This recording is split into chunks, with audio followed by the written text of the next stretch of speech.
Hello and good afternoon. Welcome to my Facebook Live today.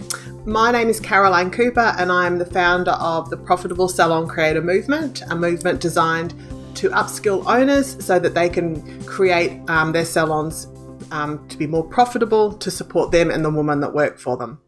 So welcome to my live stream today. Let me know if you're watching this live or in a replay by putting live in the comments if you're live and replay in the comments if this is a replay. Today we are going to talk about getting your salon back after COVID. So there are rules now that are going to be in place around how your salon can operate, and these may be for a period of time or permanent. We don't know this yet. But it's really important that you think about how this may impact your salon, what steps you can take and how to get them up and ready so that you can get back to work as quickly as possible. So I'm going to cover this over 2 live streams because there's a heap of information and I just feel it's better to chunk it out. So today we're going to look at how to create your COVID management plan and and that includes where to find the information and what to include. And tomorrow we're going to look at how to implement it successfully into your salon. So I'd really love it if you could join me there again too. If you do miss these live sessions, they are going to be available for a week on my Facebook page. And then after that on my blog over at www.profitableSalonCreator.com for you guys to look at indefinitely. There will also be a resource that I will put into my Facebook group after this, which will basically allow you, it's a Word document which you can edit, you can put your own logo on it, and it will, if you just follow the steps in it, it will allow you to create your own plan step by step, cover everything, and it can be you can modify it, change it as much as you like, and when it's done, that can be the basis or the starting point for your COVID management plan. So feel free to jump into my Facebook group after this and grab that free resource for you to use.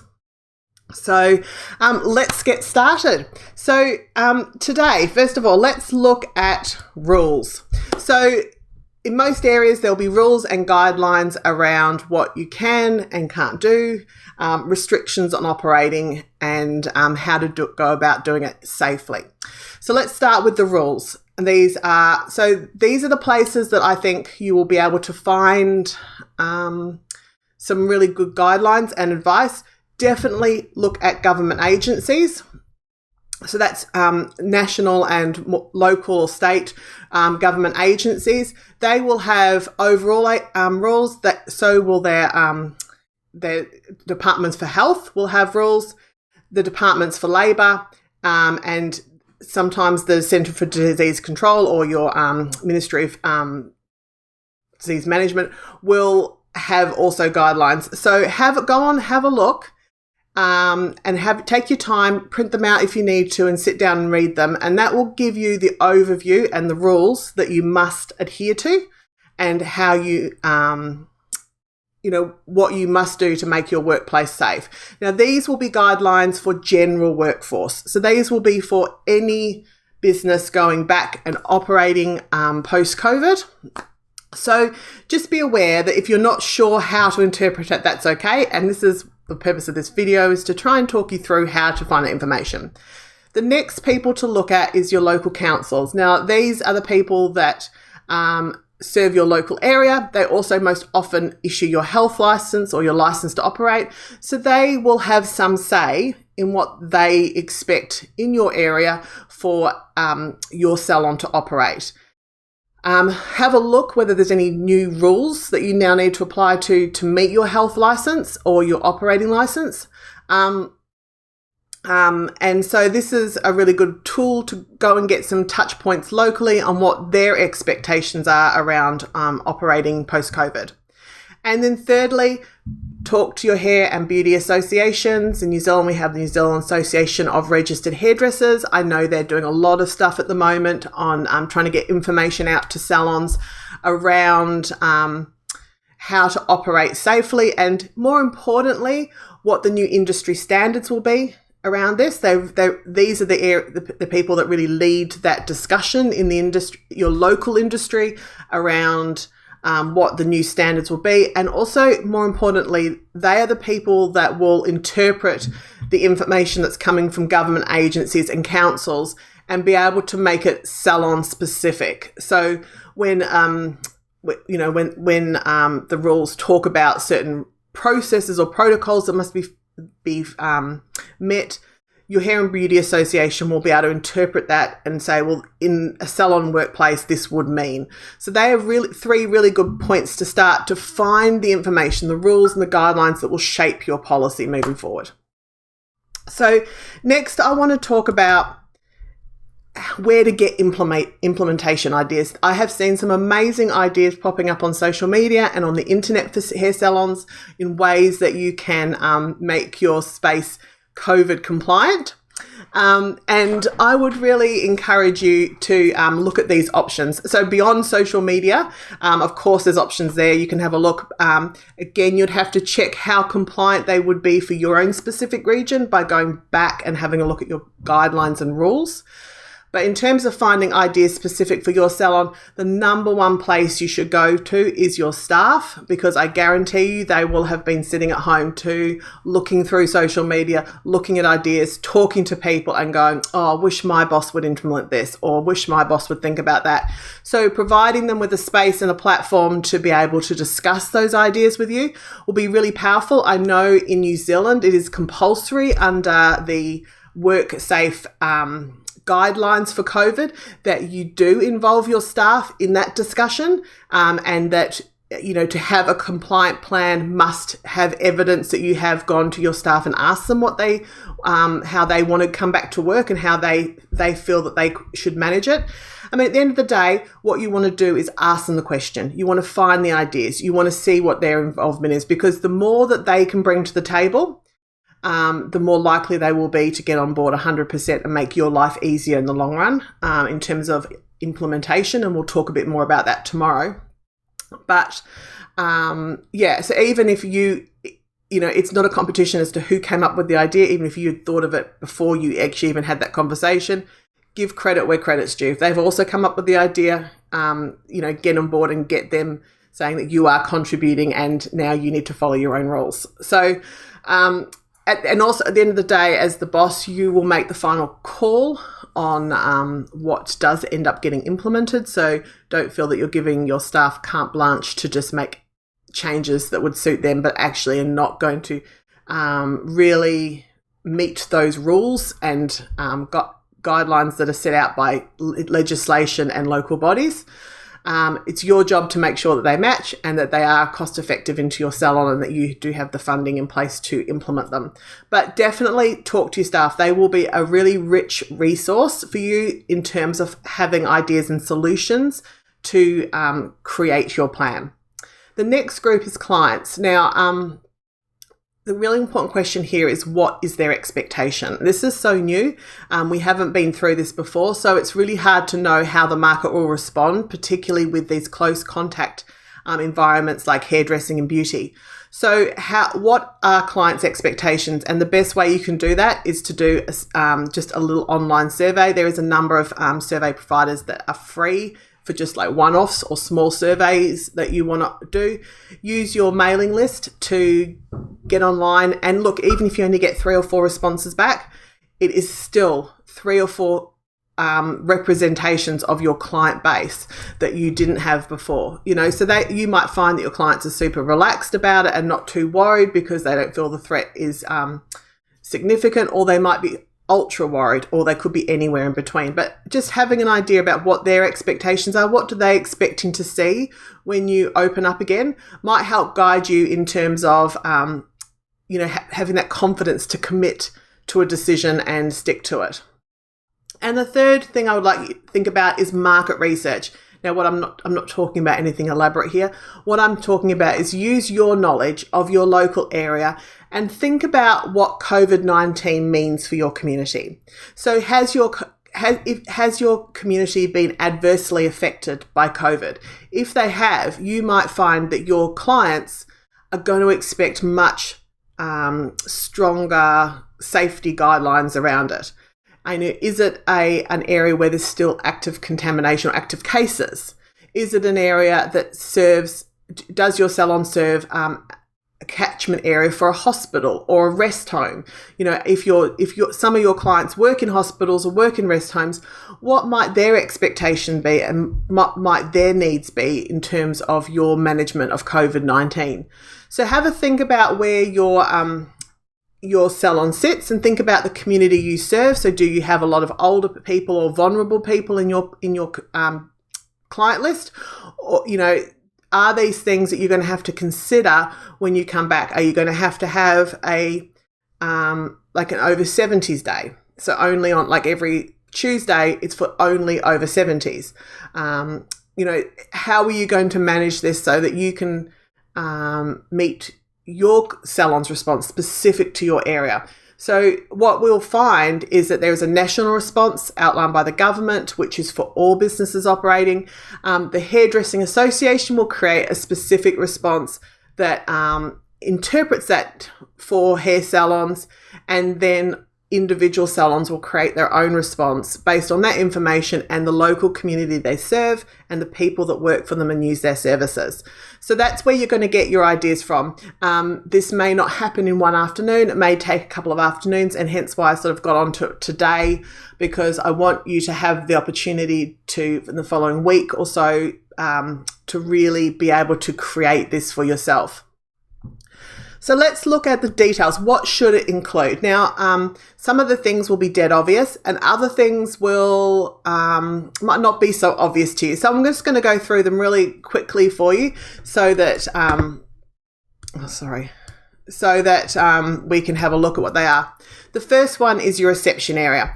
So this is, most people, it's obvious to people that when their clients come in, that is a congregating area where people can potentially sit and wait next to other people.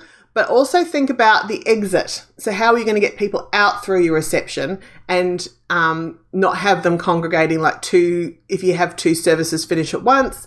How are you going to manage that space? So it's both in and out. I've heard some people talk about clients texting when they arrive and then their staff's coming out to greet them at the car, through to other people just having single seats now rather than the couch, so that there is that 1.5 meters or 2 meters distance between each person waiting. So how you will deal with this will be different, and go back to what the guidelines in your area say, and also think about the community you're serving and your clients. What will their needs be? So the next thing is the service. So there's two parts to this. There is the physical space. So it's literally the space in which the stylist is operating with their client and their proximity to other stylists and client. So how will you manage that? I know some salons in high risk areas are putting up dividers between the chairs. So things like what are they called? Curtains for that you have in your shower, so that it can be chucked in the washing machine and washed at the end of the day or wiped down. Whatever your barrier is, though, it does need to be impermeable. What that means is you can't put a line of pot plants because it's not going to act as an effective barrier. It needs to be something solid that can be washed down or wiped down. So there's perspex screens, which are becoming quite popular, but you might not need that in your community. You might not have active contamination in your community, and you might not have a high risk community either. So think about realistically, what do you need and what's the expectation of your clients and staff in terms of protecting them as they deliver this service. Are you going to maybe remove every second bay or spread them out further, or how are you going to manage that? What's practical for you? You don't want to have to do a whole salon remodel, but what's also effective in protecting your staff and your clients when they come in. So there's also another thing to consider, and that's cross-contamination. And this is a big one that's come up. I noticed it coming up a lot in the United States in discussions there on social media, and that's blow dryers. So blow dryers are really effective at moving the air around the salon. And so if you have a space where you are doing someone and they are actually infected, a blow dryer is the fire way to move it through the salon. So how are you managing that? Whether you use PPE when you blow dry, or maybe it's not an issue for you because there is no contamination. So again, I would really look to your local association in terms of your hairdressing or beauty association in terms of their guidelines around things like that, because these are things that I don't think we've ever had to think about before in terms of falling onto our health and safety plan. So the next area is the basin. A lot of salons have the basins quite close together. Is that going to be practical to continue to use all the basins? There has been some discussion about people not shampooing hair now that because of COVID. But to be honest, if the hair's infected, the best way to cleanse it is to wash it with soap and warm water. So for me, that logic doesn't follow. But I mean, again, follow your local guidelines around that. So hygiene practices, there's 3 areas here you want to look at. Your salon, so how well is your salon sanitized and, debugged, I suppose, for want of a better word. Like, what products are you using to clean your salon? Are you using bleach, disinfectant, antibacterial, viral spray? How are you doing it? How regularly is it happening? And, and what are the processes around that? Do they have to be improved? Or do you have to completely revamp them? Looking at tools. Now, I know this is something that varies from salon to salon, the way it manages. I've seen salons where they literally use a comb on someone, stick it in barbicide, the next client comes in, they pull it out and use it. Now, the research coming out of America suggests that that's not effective to kill the virus. The best way is with soap and water or UV lights for 15 minutes. So that means that if you put a brush under the UV light, you cannot use it for 15 minutes. It needs to be in there for 15 minutes under UV light to effectively kill the virus. So how is your tool sanitization process going? Because this is really going to be one area where you'll find cross-contamination happens quite quickly. So think about what your current practices are. Are they meeting the required needs, and how are you going to be able to adapt them to make sure that they are spot on? Just little things like, when was the last time your light in your UV cabinet was replaced? Do you need to go and grab a new one? Things like that, just to make sure things are up to speed. And PPE, if you're going to be using it, and this includes client aprons, client capes and stylist aprons. What is the process for cleaning them? So I know that it's really, really common practice to reuse capes, even though you might change the neck towels between clients, to use a cape for 2 or 3 clients.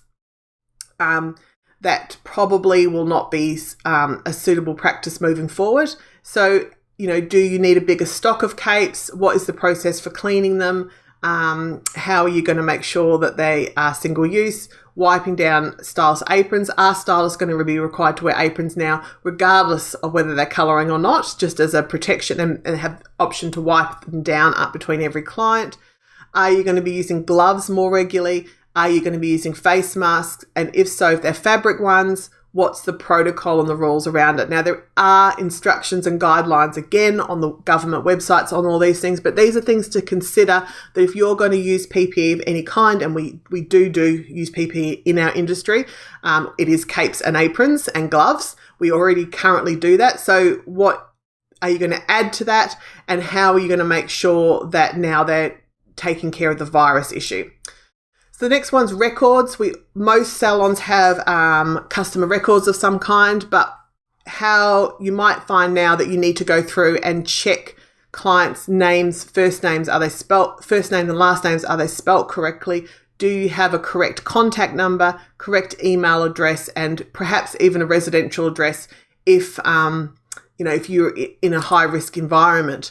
So think about what client records you're going to require, and how you're going to check with each client at every point, and talk to them about what your privacy rules might be. Because, people are just giving a first name and an email in the past, or a first name and a phone number, perhaps that doesn't worry them. But when you have to start asking for things like addresses or surnames, some people might just be a little bit more apprehensive about how you're going to manage their personal information. So that's another area to look at.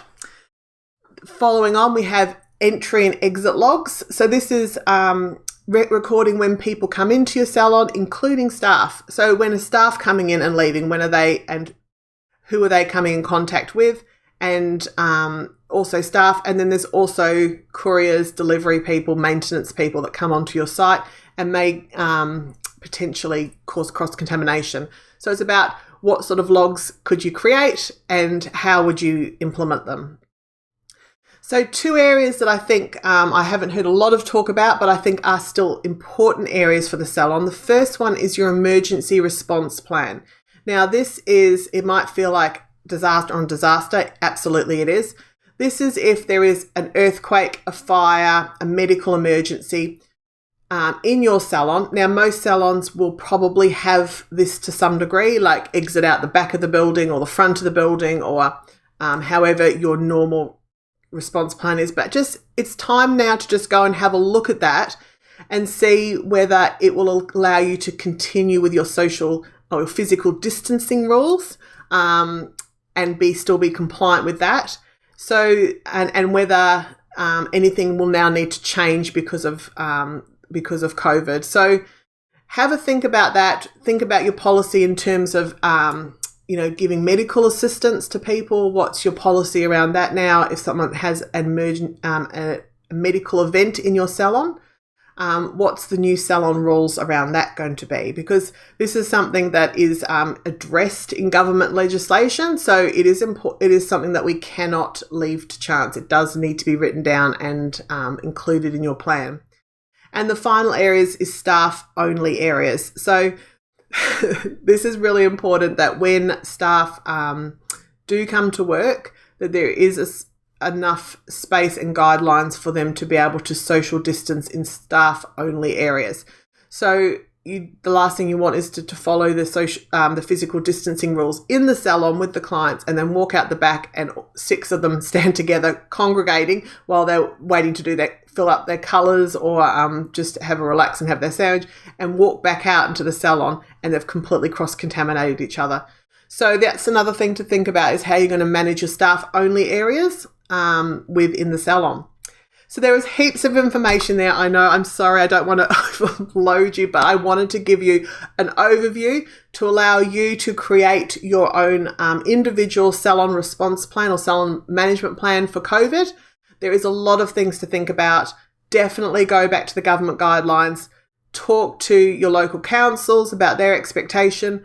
Talk to your local industry bodies and associations. They will have been looking at this and they will have some interpretations for salons. And talk to your staff, talk to your clients, and have a think about the community you serve, and then review every aspect of your salon process and see how you can make things safer and better for your clients.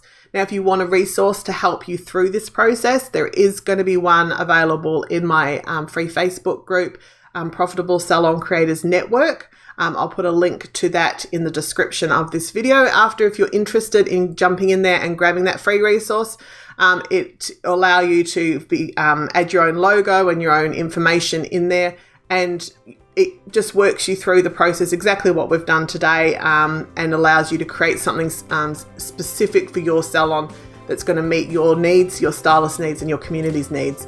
So I thank you so much for joining me today, and I would love to see you again tomorrow. We're going to talk about implementing this and how to get it done, and get everyone on board and to get that message out to your clients. So if you'd like to join me tomorrow, I'd love to see you. Otherwise, thank you so much for your time today, and I will catch up with you later. Bye.